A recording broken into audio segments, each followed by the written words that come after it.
கர்த்தருடைய பரிசுத்த நாமம் மகிமைப்படுவதாக. மீண்டுமாக இந்த மாதத்தின் இறுதி ஓய்வு நாளிலே இந்த கோடை விடுமுறை நாட்கள்ல கடைசி நாட்களுக்குள்ளாக நாம் வந்திருக்கோம் இல்லைங்களா? சந்தோஷமா இருக்கீங்களா? பிள்ளைங்களோட இருந்தீங்களா? ஹாப்பியா இருந்தீங்களா? ஒரு வருஷம் ஒரு மாசம் எப்படி போச்சுன்னே தெரியல இல்லைங்களா? பிள்ளைங்களோட எல்லா பிள்ளைங்களும் வீட்டில் இருந்திருப்பாங்க. ஒரு வேளை பிள்ளைங்களை கல்யாணம் பண்ணி கொடுத்துருந்தீங்கன்னா அவங்க விடுமுறை காலங்கள்னு சொல்லி உங்களோடு இருந்திருப்பாங்க. மிகுந்த சந்தோஷத்தோடு இந்த மாதத்தை நாம் கழித்திருப்போம். மாதம் கடந்து போனது நமக்கு தெரியாத அளவுக்கு. கர்த்தர் நல்லவர். கர்த்தருடைய கிருபை என்றும் உள்ளது. இந்த நாளிலும் உங்கள் மத்தியிலே தேவன் என்னை நிறுத்தியதற்காக நான் கர்த்தருக்கு நன்றி செலுத்துகிறேன். நான் இந்த நாளிலே நான் உங்களோடு பகிர்ந்து கொள்ளும்படியாய் நான் எடுத்துக்கொண்ட தலைப்பு வீட்டை பாதுகாப்பது எப்படி, வீட்டை பாதுகாப்பது எப்படி என்கிற தலைப்பின் கீழாக நாம் ஜெபிப்போம்.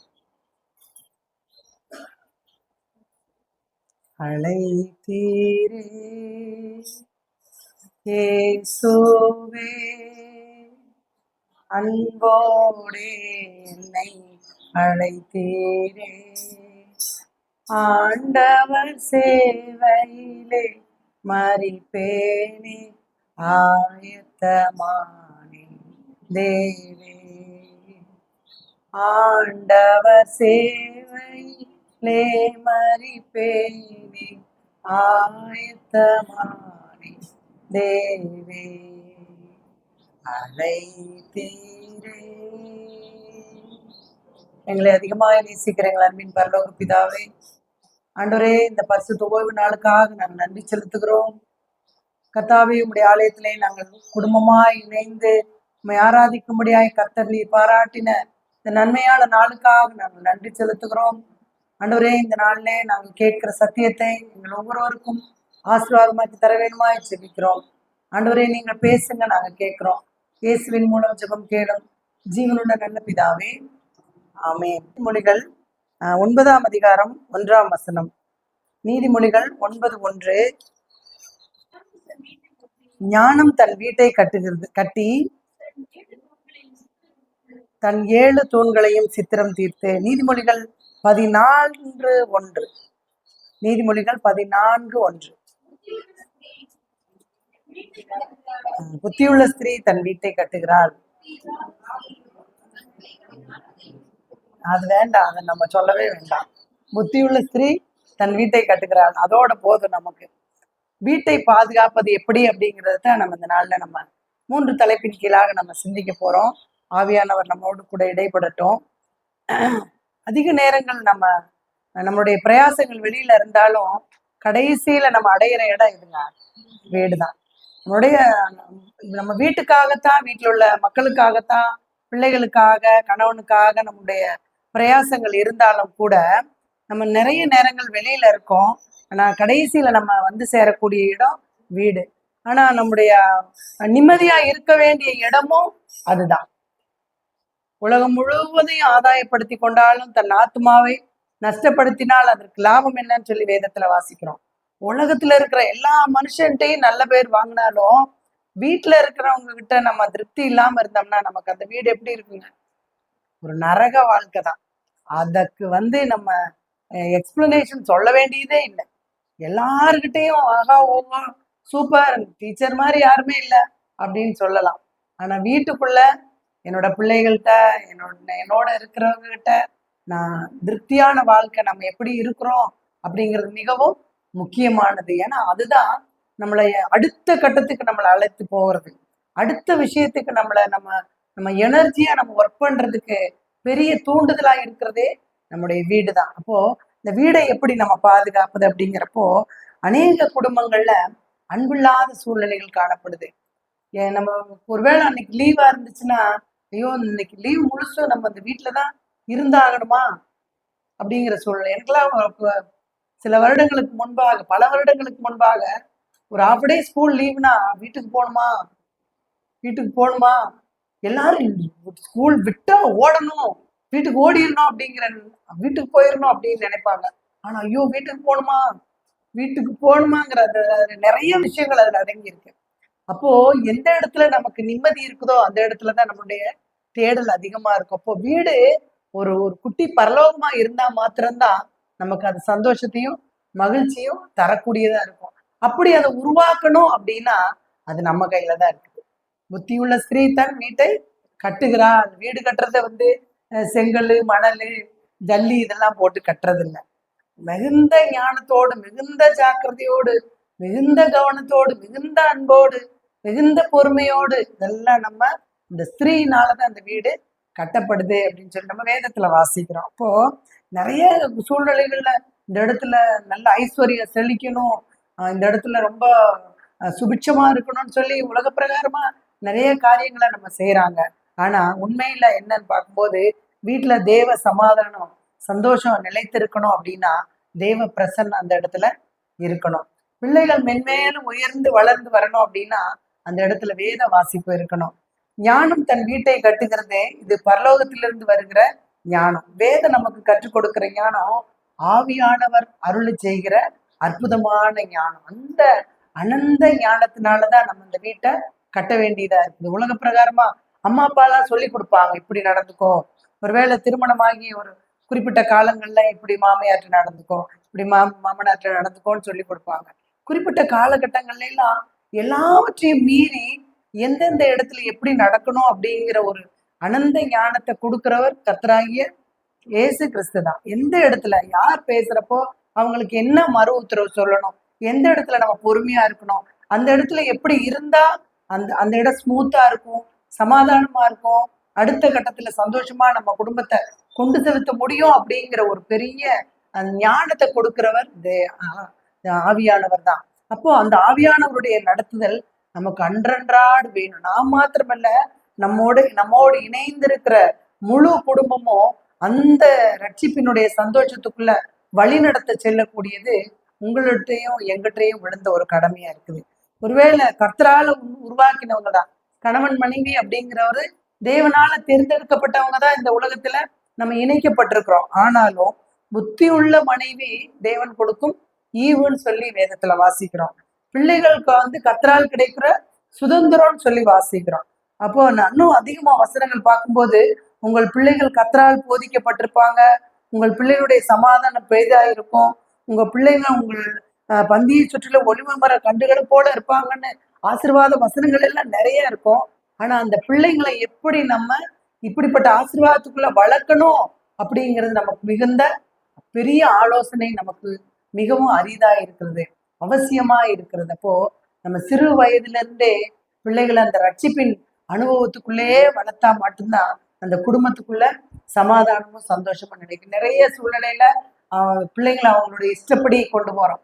வீட்டுல நமக்கு கிடைக்கல, நம்ம பிள்ளையாவது அனுபவிக்கட்டும், நமக்கு இந்த ஆசீர்வாதம் நம்ம அனுபவிக்கல, நம்ம பிள்ளையாவது அனுபவிக்கட்டும்னு சொல்லி நம்முடைய தகுதிக்கு மீறி சில காரியங்களை நம்ம பிள்ளைகளுக்கு செய்யறோம். சில நேரங்கள்ல அது தவறுதலா முடிஞ்சிருது.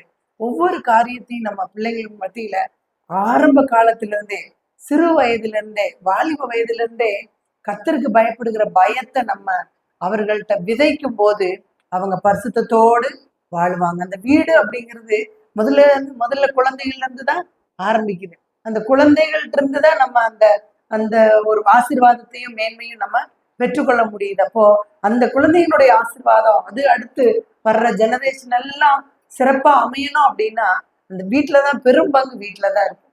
அநேக திருச்சபைகள்ல இந்த சிறுவர் கூடுகை, பிபிஎஸ் இப்படி எல்லாம் எடுக்கிறது, ஞாயிறு பள்ளி எடுக்கிறதுக்குரிய முக்கிய நோக்கமே சின்ன வயசுல இருந்தே கர்த்தருக்கு பயப்படுகிற பயத்தையும் அந்த அந்த ஒழுங்கையும் சரியான முறையில அவங்கள்ட்ட கொடுத்துட்டோம்னா சிறு வயதுல கற்றுக்கொண்டது முதிர் வயதுல அவங்க விடாதிருப்பார்கள். அப்ப கற்றுக்கூடிய அந்த பயம் அவங்களுக்குள்ள வந்துருச்சுன்னா பாவத்தை அவங்க மேற்கொள்றதுக்குரிய பலத்தை அவங்க பெற்றுக்கொள்வாங்க.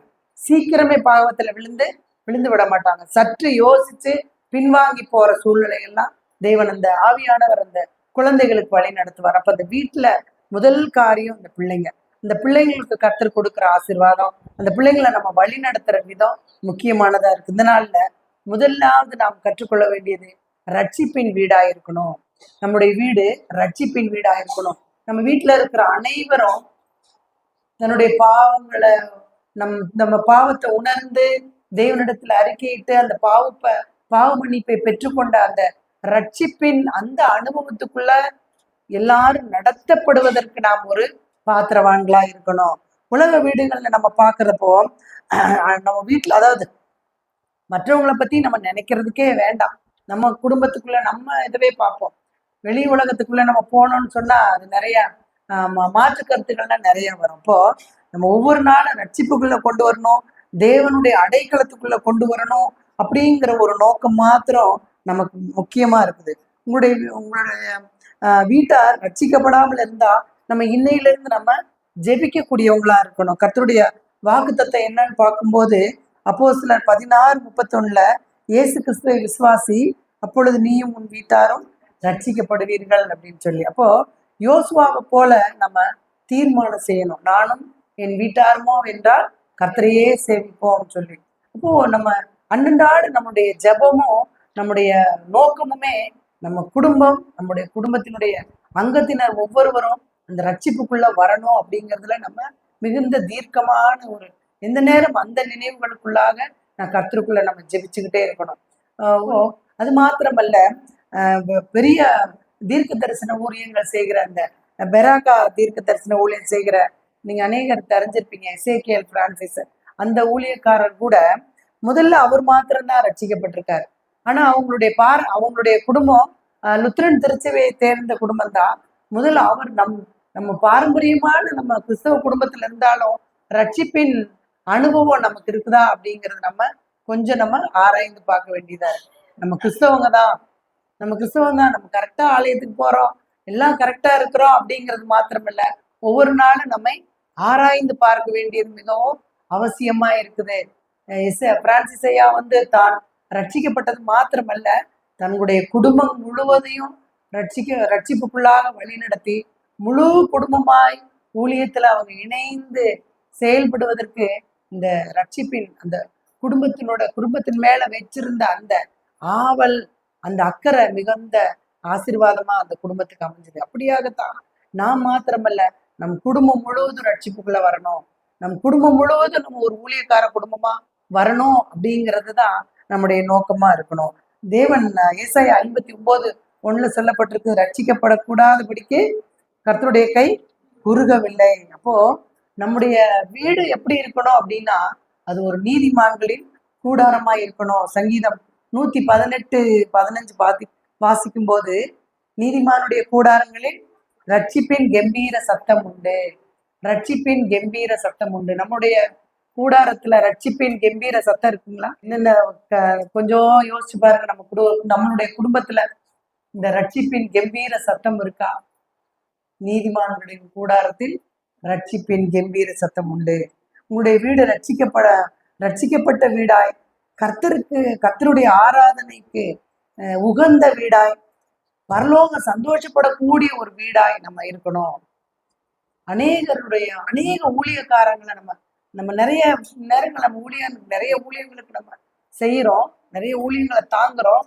ஆனா இன்னைக்கு நான் உங்களுக்கு ஒரு சின்ன ஒரு ஆலோசனை கொடுக்கறது, அநேக ஊழியக்காரர்கள் நம்ம வீட்டுக்குள்ள ஜெபிக்கிறதுக்குரிய ஒரு தருணத்தை நீங்க ஏற்படுத்தி கொடுங்க. ஒரு மாசத்துல நிறைய ஊழியர்களுக்கு நம்ம நிறைய காணிக்கை கொடுக்குறோம், சர்ச்சு காணிக்கை கொடுக்குறோம், நிறைய ஊழியர்களை தாங்குறோம், எல்லாம் செய்யறோம். அநேக ஊழியர்கள், உண்மையாய் ஊழியர் செய்யற ஊழியர்களுடைய பாதங்கள் நம்முடைய வீட்டுக்குள்ள வரணும். அவங்க ஜெபிக்கணும். ஊழியர்களுக்கு ஜெபிக்கிறதுக்கு நம்ம வீட்டை திறந்து கொடுக்கணும். அதுதான் ரட்சிக்கப்பட நமக்கு ஏதுவா இருக்கும்.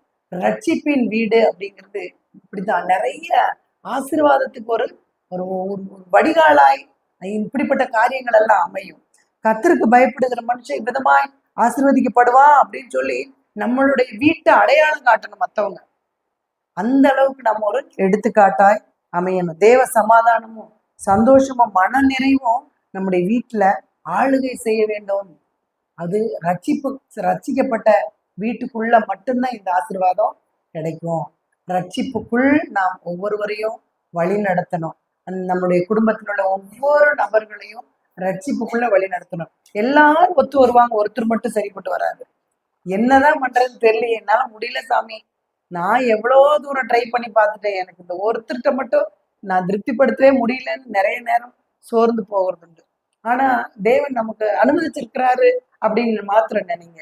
ஒவ்வொரு காரியத்தையும் நமக்கு ஒரு காரியம் இடதலா இருந்தா, ஒரு ரட்சிப்புக்குள்ள குடும்பத்தை கொண்டு வர்றதுக்கு ஒரு காரியம் இடம்லாம் இருந்தா தேவன் இதை அனுமதித்திருக்கிறார். இன்னும் நம்முடைய ஜெபத்தின் நேரத்தை அதிகப்படுத்தி நாம் ஜெபித்து அந்த காரியத்துல நம்ம என்ன செய்யணும்? வெற்றி அடையணும். முதலாவது நாம பார்த்தது வீட்டை பாதுகாப்பது எப்படின்னா அது ரட்சிப்பின் வீடா இருக்கணும். ரெண்டாவது பரிசுத்தமான வீடா இருக்கணும். இப்போ நம்ம வீட்டுக்கு இன்னைக்கு பாஸ்டர் வராருன்னு வச்சுக்கோங்க, நம்ம என்ன செய்வோம்? அதிகமா நம்ம வீட்டுல தேவையில்லாத கதை புக்கெல்லாம் இருக்காது. அதெல்லாம் முன்ன காலத்துல முதங்கல்கண்டு எல்லாம் நிறைய மேகசின்ஸ் எல்லாம் வீட்டுல இருந்துச்சு. இப்ப எல்லாம் நமக்கு அப்படி இருக்காது. இன்னைக்கு போதகர் நம்ம வீட்டுக்கு விசிட் வர்றாரு, நம்ம என்ன செய்வோம்? வீட்டை நீட் பண்ணுவோம். சோஃபாவா வீட்டை முதல்ல கிளீன் பண்ணுவோம். முதல்ல வாசல கிளீன் பண்ணுவோம். வீட்டு ரூம் முதல்ல ஹாலில் தானே வருவார். மற்றபடி வேற ரூம்குள்ள வர சான்ஸ் இல்லை. ஹாலை வந்து நல்லா நீட்டா வச்சுக்கணும். கண்ணுக்கு பார்க்குற இடத்துல எல்லாம் ஏதாவது தேவையில்லாத பொருள்கள் ஏதாவது இருக்குதா இல்லையான்னு சொல்லி பார்த்து எல்லாத்தையும் ஒதுங்க பண்ணுவோம். மேக்சிமம் அந்த மாதிரி எல்லாம். சில நேரங்கள்ல எல்லாம் நம்மகிட்ட தவறுகள் நிறைய இருக்கும். பைபிள் எல்லாம் நம்ம எப்படி குப்பை மாதிரி போட்டிருப்போம். அப்படி சில காரியங்கள் எல்லாம் இருக்குது, முன்ன புண்ண இருக்கும். அந்த மேகசின்ஸ் எல்லாம் அசால்ட்டா கிடக்கும் பிள்ளைங்கள்ட்ட. இப்படி நிறைய காரியங்கள் நம்மள்ட்ட இருந்து சரிப்படுத்த வேண்டிய காரியங்களை நம்ம கொஞ்ச நேரம் ஒரு 10 நிமிஷத்துக்குள்ள நமக்கு இன்டிமேஷன் கொடுத்த உடனே நம்ம எல்லாத்தையும் அதை சரி செய்யறோம். உலக பிரகாரமா ஒரு ஒரு பரிசுத்தவான் நமக்கு ஆலயத்துல இந்த ஒரு ஊழியர் நமக்கு வீட்டுக்கு வராரு அப்படின்னா நம்ம எப்படி ஆயத்தமா இருக்கும். அப்ப எந்த நேரமும் நம்மோடு வாசம் செய்கிற ஆண்டவராக இயேசு கிறிஸ்துவுக்கு நாம் எப்படி பரிசுத்தமா நம்ம வீட்டை வச்சுக்கணும், எப்படி பரிசுத்தத்தோடு நம்ம வீட்டை பாதுகாத்து கொள்ளணும் அப்படிங்கிறது மிகுந்த முக்கியமா இருக்குது. மாத்திரம் இல்ல, வீட்டுல இருக்கிற ஒவ்வொரு பொருளும் கர்த்தருக்கு பிரியமானதா இருக்கணும். வீட்டுக்குள்ள இருக்கிற பொருள் எப்படிப்பட்டதா இருக்கு, நம்ம வீட்டுல பயன்படுத்துகிற பொருள் எந்த சூழ்நிலையிலிருந்து நமக்கு அந்த பணம் நமக்கு வீட்டுக்குள்ள வந்துச்சு மற்றவங்களுக்கு தெரியாது. வேணா வெளியில இருந்து வந்து பாக்குறவங்களுக்கு நீங்க வந்து டிவி வச்சிருக்கலாம், வீட்டுல என்னென்ன பொருள் வேணாலும் வச்சிருக்கலாம், யாருக்குமே தெரியாது. ஆனா தேவனுக்கு அந்த பொருளுடைய வரவு எப்படி அப்படிங்கிறது தெரியும். மிகுந்த ஜாக்கிரதை உள்ளவர்களா நாம் இருக்க வேண்டியது மிகவும் அவசியமா இருக்குது. தேவனுக்கு பிரியமில்லாத வழியில உண்டான எந்த பொருள் நம்ம வீட்டுக்குள்ள இருக்கவே கூடாது. அது கூட நமக்கு ஒரு பரிசுத்த குலைச்சலுக்கு உண்டான காரியமா அது அமையுது.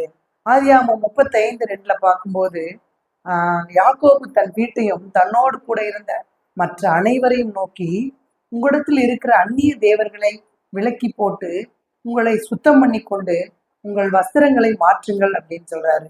வீட்டை சுத்திகரிக்கணும்னா கர்த்தருக்கு பிரியமில்லாததை நம்ம அப்புறப்படுத்தணும்.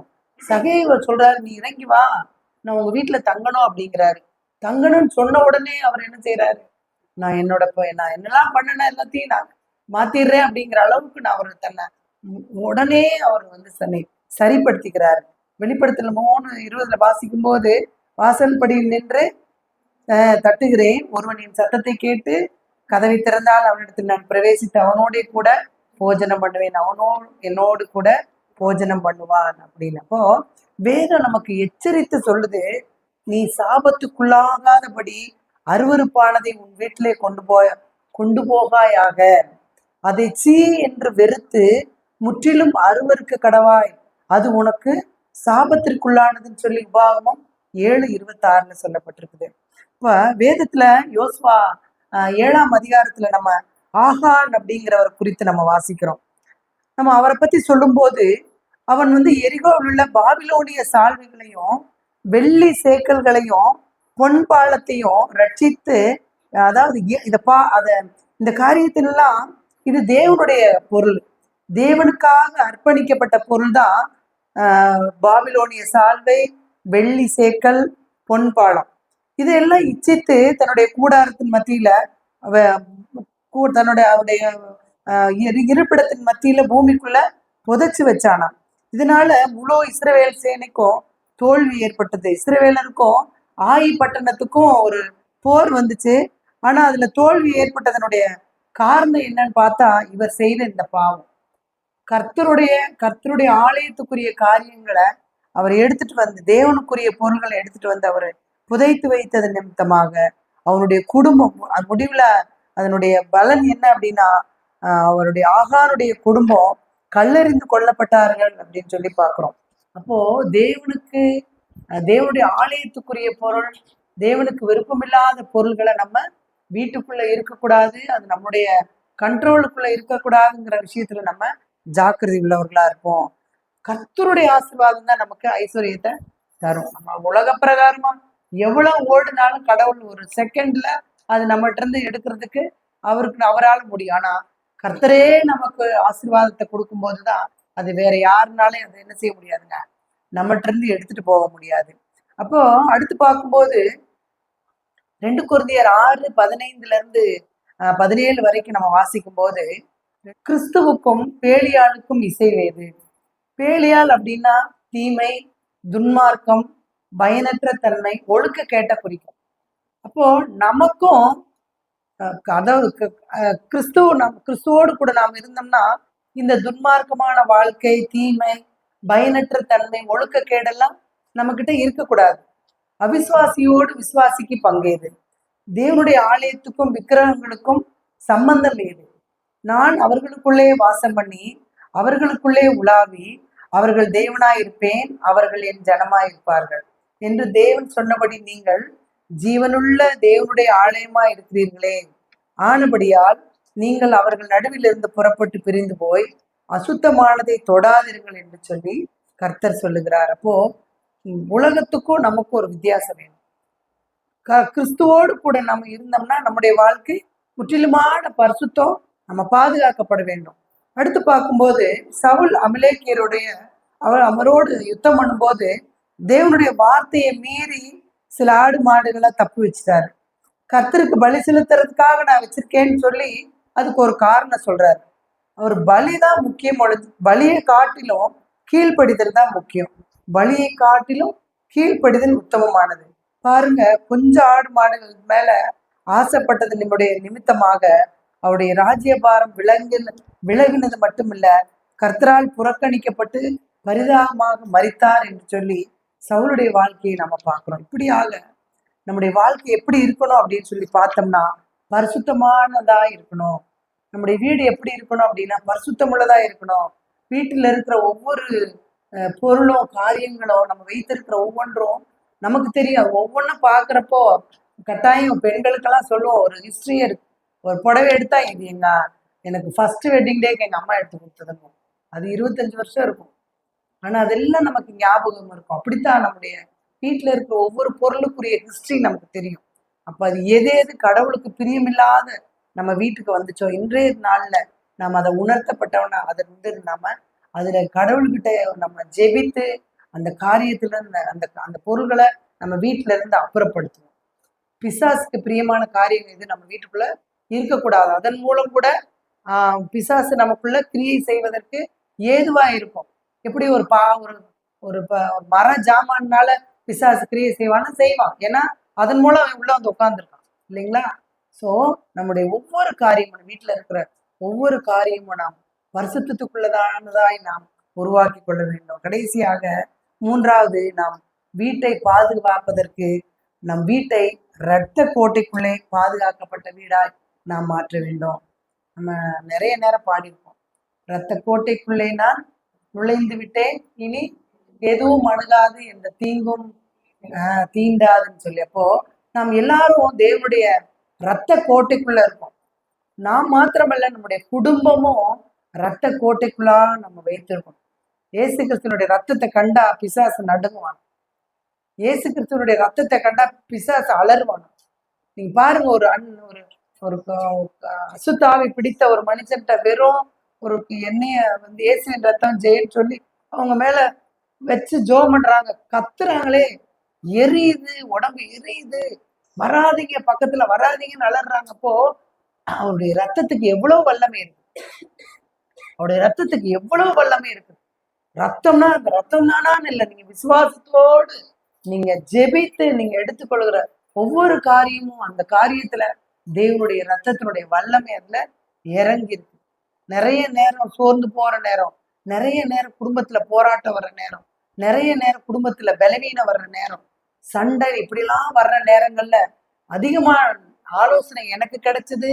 நான் மற்றவங்களுக்கு சொல்றது என்ன அப்படின்னா, ஒரு செம்புல தண்ணி எடுத்துக்கங்க, உங்க கையை அதுல வைங்க, உங்க விரல அதுக்குள்ள நினைங்க, இயேசு கிறிஸ்துவின் ரத்தம் ஜெயம் சொல்லி ஜெபம் பண்ணுங்க.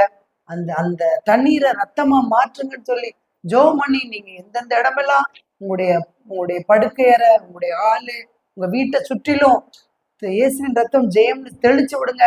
அப்ப தேவனுடைய பிரசன்னம், அந்நிய சக்தியினுடைய வல்லமை அந்த இடத்துல இருந்து அகன்று போகும். தேவனுடைய பிரசன்னம் அந்த இடத்துல நிறைவாய் தங்குங்கிறத நீங்க நல்லா உணர முடியும், நல்லா உணர முடியும்.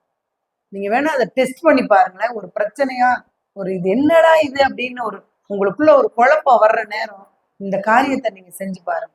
இயேசுவின் ரத்தம் ஜெயம் சொல்லி ஒரு டம்ளர் தண்ணி எடுத்து நீங்க கை வச்சு ஜெபம் பண்ணி நீங்க ஜெபத்தோட அந்த உங்களுடைய அலங்கத்தை நீங்க தெளிச்சு விடுங்க. அதுல கூடிய வித்தியாசத்தை, அந்த தேவனுடைய பிரசன்னத்தை உங்களால உணர முடியும். அந்த உணர்தலை நம்ம உணர முடியும். அப்போ நம்முடைய குடும்பத்தை எதுக்குள்ளாக கட்டப்பட்டிருக்கணும் அப்படின்னா இயேசு கிறிஸ்துவனுடைய இரத்த கோட்டைக்குள்ளாக நாம் வைக்க வேண்டும். யாத்திராகமம் 12:13 நம்ம வாசிக்கும் போது, நீங்கள் இருக்கும் வீடுகளில் இந்த ரத்தம் உங்களுக்கான அடையாளமா இருக்கும். அந்த ரத்தத்தை நான் கண்டு உங்களை கடந்து போவேன். நான் எகிப்து தேசத்தை அழிக்கும் வாதை உங்களுக்குள்ளே வராதிருக்கும். அப்போ பழைய ஏற்பாட்டினுடைய காலத்துல இஸ்ரவேலினுடைய வீடுகள்ல பஸ்கா ஆட்டுக்குட்டியினுடைய ரத்தம் நிலைக்கால்கள்ல பூசப்பட்ட போது சங்கார தூதன் உள்ளே வர முடியாத அளவுக்கு இந்த காரியம் நடந்திருக்கு. ஆனா இந்த நாட்கள்ல நம்ம இயேசு கிறிஸ்துவனுடைய ரத்தத்தினால நாம் பாதுகாக்கப்பட வேண்டும். சங்கீதம் 91:5-6 வாசிக்கும் போது, இரவில் உண்டாகும் பயங்கரத்திற்கும், பகலில் பறக்கும் அம்புக்கும், இருளில் நடமாடும் கொள்ளை நோய்க்கும், மத்தியானத்தில் பாழாக்கும் சங்காரத்திற்கும் பயப்படாதிருப்பான். இயேசுனுடைய ரத்த கோட்டைக்குள்ள நாம் இருப்போமானால் எந்த நமக்கு யாராவது பண்ணிட்டாங்களோ, நம்ம மேல கண்ணு வச்சுட்டாங்களோ, நம்ம மேல சூனியம் வச்சுட்டாங்களோ, நம்ம மேல ஏதாவது இருக்குதோ அப்படிங்கிற எந்த பயமும் நமக்குள்ள வராது. இரவில் ஊடுருவக்கூடிய அந்த சொப்பனம் கூட நம்மளை கலங்க பண்ணாது. தேவனுடைய பிள்ளைகளுக்கு கர்த்தர் சொப்பனத்தின் மூலம் கூட சில காரியங்களை வெளிப்படுத்துவார். வெளிப்படுத்தின உடனே எந்த காரியமும் நீங்க சொப்பனத்துல பயப்படுத்துற காரியம் இல்லை. நீங்க வெளிப்படுத்தும் போது காலை நீங்க முடிக்கிறப்ப அதுக்காக நீங்க ஜெபம் பண்ணி, ஒருவேளை பயப்படுற காரியமா இருந்தா தேவனிடத்துல அந்த காரியத்தை கட்டி ஜெபம் பண்ணி நீங்க விடுதலையோடு அந்த நாளை நீங்க ஆரம்பிங்க. கர்த்தர் அந்த ஆசீர்வாதத்தை நம்ம உங்களுக்கு தருவார். இப்போ நம்ம குடும்பத்துல அந்த இரத்த கோட்டைக்குள்ள நம்ம இருக்கும்போது, அந்த குடும்பத்தில் உள்ள மக்கள் இரத்த கோட்டைக்குள்ள இருக்கும்போது நமக்கு குடும்பம் எப்படி இருக்கும் அப்படின்னு பார்த்தா, நம்ம குடும்பம் ஒரு குட்டி பரலோகமா இருக்கும். அங்க சண்டை இருக்குமா, அங்க எரிச்சல் இருக்குமா, அங்க வீண் கோபம், விதண்டாவாதமான விவாதம், நெகட்டிவான தாட்டு எதுவுமே இருக்காது. எல்லாமே கர்த்தருடைய பிரசன்னத்துக்குள்ளாக நாம கடந்து போவோம். ஒருவேளை பலவீனப்பட்டவர்கள் மூலம் பிசாசானவன் உள்ள வரலாம். ஆனா நம்ம என்ன செய்வோம்? ஆவியானவருடைய பலனை கொண்ட அந்த காரியத்தை நாம் முறியடிக்க வேண்டும். இயேசுவின் ரத்தம் சாத்தானை ஜெயித்த ரத்தம். நோவாவுக்கு கூட தன் வீட்டை பாதுகாக்க வேணும் அப்படின்னு சொல்லி ஒரு ஆர்வம் இருந்துச்சு. விசுவாசத்தினாலே நோவா தன் குடும்பத்தை ரட்சிப்பதற்காக பேழையை உண்டு பண்ணினான்னு சொல்லி எபிரேயர் 11:7 வாசிக்கிறோம். நோவாவுடைய குடும்பம் பாதுகாக்கப்பட்டது. இந்த பேழையில உள்ளும் புறம்பும் நோவாவுடைய பேழையில கீழ் அப்படிங்கிற ஒரு பூசினார்கள்னு சொல்லி ஆதியாகமம் 6:14 வாசிக்கிறோம். அந்த பேழையில உள்ளும் புறம்புமாக கீழ் பூசினார்கள்னு. கீழ் அப்படிங்கிறது கீழேயாத்தின் பிசில் தைலம் அப்படின்னு சொல்லி சொல்லப்பட்டிருக்குது. அது என்ன அப்படின்னா இயேசுவின் ரத்தத்தை குறிக்கிறது. நம்முடைய குடும்பமும் பாதுகாக்கப்பட வேண்டுமானால் உள்ளும் புறம்பும் இயேசு கிறிஸ்துவனுடைய ரத்தம் பூசப்பட வேண்டும். கணவனும் மனைவியும் தன்னுடைய வேலை நிமித்தமாக வெளியூருக்கு போயிடறாங்க. அநேக நாட்கள் அவங்க ஒருத்தருக்கு ஒருத்தர் பிரியக்கூடிய சூழ்நிலைகள் இருக்குது. கணவன் தூர இடத்துல இருந்தாலும் மனைவி கணவனுக்காக ஊக்கமா ஜெபிக்கிறா.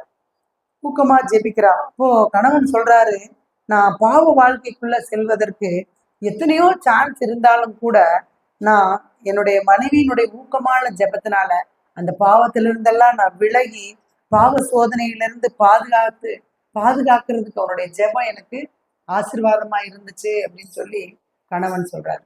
அப்ப இப்படியாக நம்முடைய குடும்ப வாழ்க்கையில நம்முடைய வீடுன்னா முக்கியமான இடமா இருக்கு அந்த வீடு. அப்ப அந்த வீட்டினுடைய வீடு எப்படி இருக்கணும் அப்படிங்கிறப்போ அது பரிசுத்தமா இருக்கணும். வீட்டில் உள்ள மக்கள் எப்படி இருக்கணும், எப்படி பாதுகாக்கப்படணும் அப்படின்னா ரட்சிப்புக்குள்ளாக அவர்கள் வழிநடத்தப்படணும். இயேசு கிறிஸ்துவனுடைய இரத்த கோட்டைக்குள்ளாக அவங்க வைக்கப்படணும்.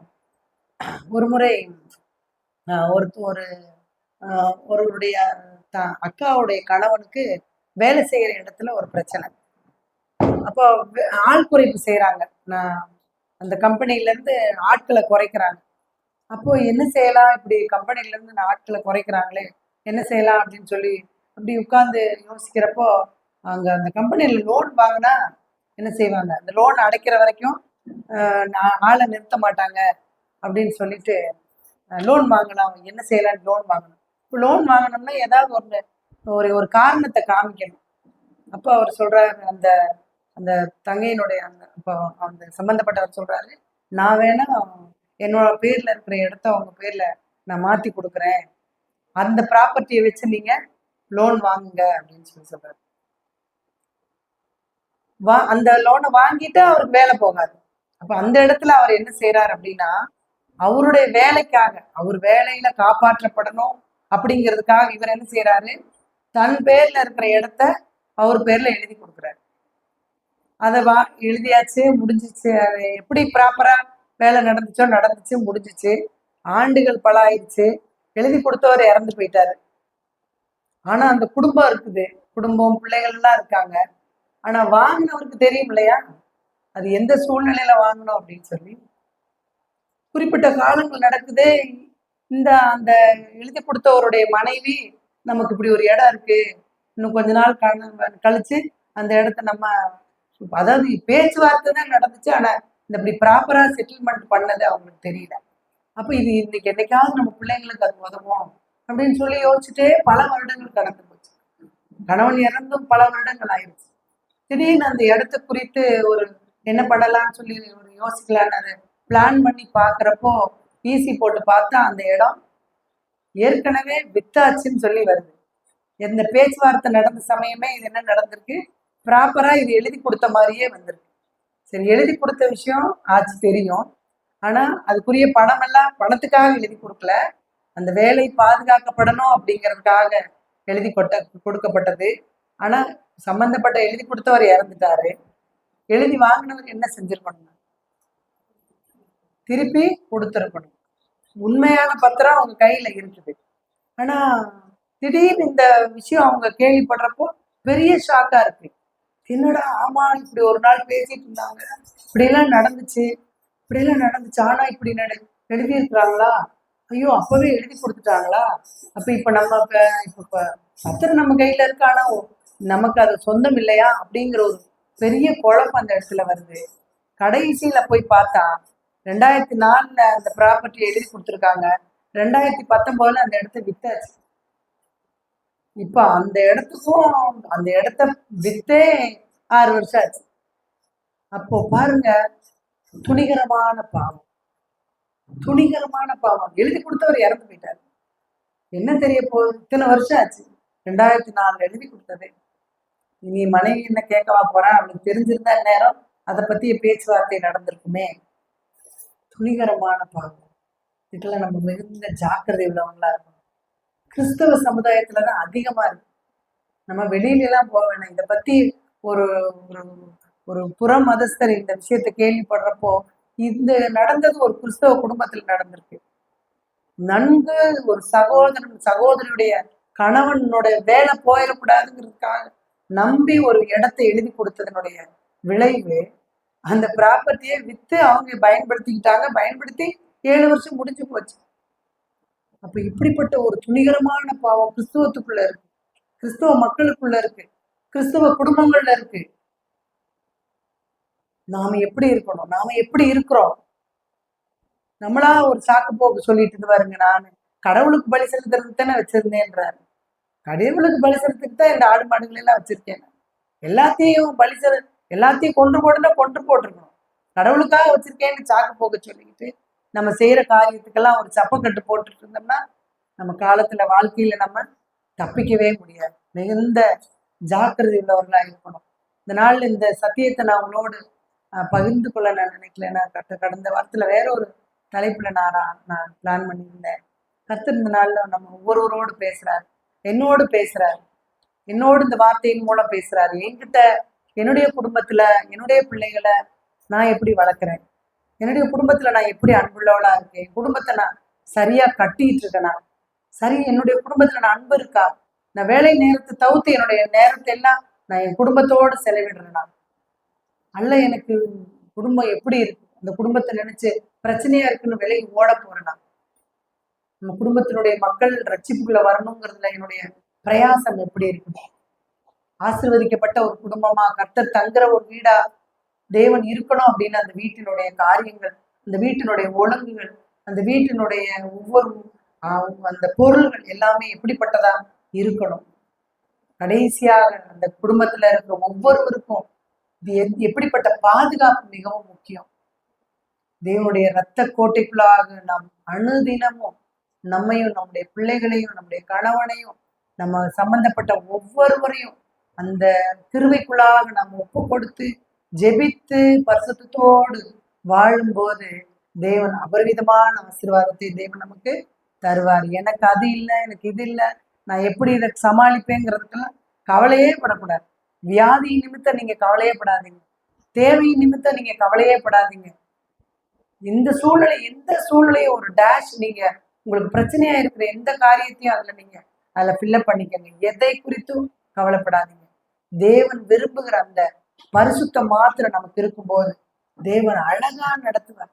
எதை குறித்து நீங்க பாரப்படுறீங்களோ அந்த காரியங்கள் எல்லாம் நேர்த்தியாய் அழகா கர்த்தர் மற்றவங்க பார்த்து அதிசயக்கத்தக்க தேவன் நடத்துவார். அப்படியான வாழ்க்கையை தான் தேவன் நமக்குள்ள கொண்டு வரணும்னு விரும்புறாரு. அப்படிப்பட்ட வாழ்க்கையில தான் தேவன் கிறிஸ்தவ இப்படிப்பட்ட போதனையில தான் நம்ம வளர்க்கப்பட்டிருக்கிறோம். ஒவ்வொரு நாளும் இந்த அடிக்கடி சொல்றது, இந்த தேயிலை தோட்டத்துல அந்த தேயிலை பறிக்கிறவங்களுடைய கத்தி ரொம்ப ஷார்ப்பா இருக்குமா. அது ஷார்ப்பா இருந்தாலும் டெய்லி அதை கூர்மைப்படுத்துவாங்க.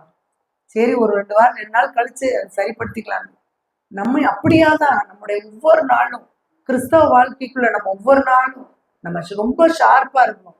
எந்த பாவமும் எந்த தேவையற்ற காரியங்களும் நமக்குள்ள வந்து விடாதபடி அதை சரியா அதை தடுத்து அதை கட் பண்ணி வெளியே அனுப்புறதுக்கு நம்ம ஜாக்கிரதை உள்ளவர்களா இருக்கணும்.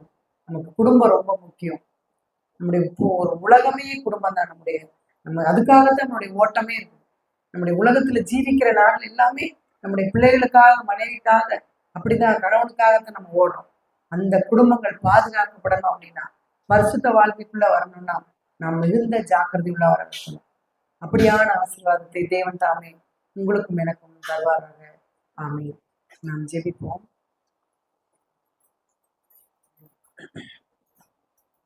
ஸ்தோத்திரிக்கிறோம் ஆண்டவரே, நன்றியோடு துதிக்கிறோம். கிருபையுள்ள தெய்வமே, உண்மை நன்றியோடு துதிக்கிறோம், ஸ்தோத்திரிக்கிறோம். ஒரு சில நிமிடங்கள் ஆண்டவரே உடைய தியானத்திலே நாங்கள் இருந்திருக்கிறோம். கர்த்தாவே, நாங்கள் வீட்டை பாதுகாப்பது எப்படி என்கிற தலைப்பின் கீழாக இந்த நாளிலே நாங்கள் கேட்ட சத்தியத்திற்காக நன்றி செலுத்துகிறோம். எங்கள் வீட்டில் உள்ள ஒவ்வொருவரையும் கர்த்தாவே உடைய ஆளுகைக்குள்ளாய் நாங்கள் வைத்து ஜெபிக்கிறோம். ஒவ்வொருவரும் ஆண்டவரே ரட்சிப்பின் அனுபவத்திற்குள்ளாக வர தேவன் தாமே கிருபை செய்ய வேண்டுமா ஜெபிக்கிறோம்.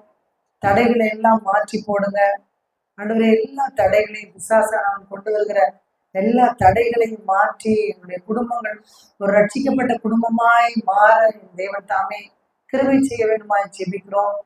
கர்த்தாவே, எங்களுக்கு இடங்களாய் இருக்கிற ஒவ்வொரு காரியங்களையும் உங்களுடைய ஆளுகைக்குள்ளாய் நாங்கள் ஒப்பு கொடுத்து ஜெபிக்கிறோம். கர்த்தர் கிருபை பாராட்டுங்க. எங்கள் இல்லத்தை பரிசுத்தப்படுத்துங்க ஏசப்பா. நீர் தங்கி தாபரிக்கிற இடமா இருக்கட்டும் ஆண்டவரே. உம்முடைய ஆசீர்வாதமே ஐஸ்வர்யத்தை தரும் சுவாமி. அதனோடு நீங்க வேதனையை கூட்டுவதில்லை தகப்பனே. உங்களுடைய ஆசீர்வாதம் மாத்திரம் என்னுடைய இல்லத்துல தங்கி இருக்கட்டும். தொடர்ந்து என்னுடைய குடும்பத்தின் ஒவ்வொரு அங்கத்தினரையும் உங்களுடைய இரத்த கோட்டைக்குள்ளாய் நாங்கள் வைத்து ஜெபிக்கிறோம். நோவாவுடைய பேழைக்குள்ள குடும்பமாய் பாதுகாக்கப்பட்டது போல கர்த்தாவே, உம்முடைய இரத்த பேழைக்குள்ளாக கர்த்தாவே எங்கள் குடும்பங்கள் மிகுந்த பாதுகாப்போடு இருக்க தேவன் தாமே கிருபை செய்ய வேண்டுமாய் ஜெபிக்கிறோம். தொடர்ந்து இந்த வசனத்துக்குள்ளாய் எங்களை நாங்கள் வழிநடத்தி செல்ல என் தேவன் தாமே கிருபை செய்யும். துதிகான மகிமை எல்லாவற்றையும் மீறி எடுத்துக்கொள்ளுங்க. அருமை ரட்சகர் இயேசு கிறிஸ்துவின் மூலம் ஜெபம் கேளும் ஜீவனுள்ள நல்ல பிதாவே. ஆமென்.